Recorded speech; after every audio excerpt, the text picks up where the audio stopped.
Meniki bo'lganing uchun ichamiz. Men seniki emasman. Sen menikisan. Men hech qachon seniki bo'lmaganman. Sen menikisan. Meni jonimsan.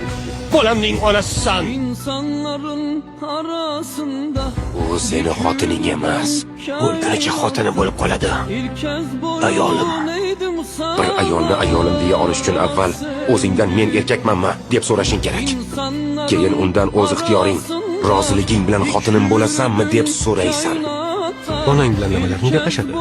Onang Tohir akani yaxshi ko'radimi? Yaxshi ko'rsalar kerak. Tohir akam ba'zida oyimni Oyingni nima qiladi, yigit? kuldiradi. Bilasizmi, oyim kulganlarida juda chiroyli bo'lib ketadilar. Lekin siz ularning kulgularini hech qachon ko'rmadingiz.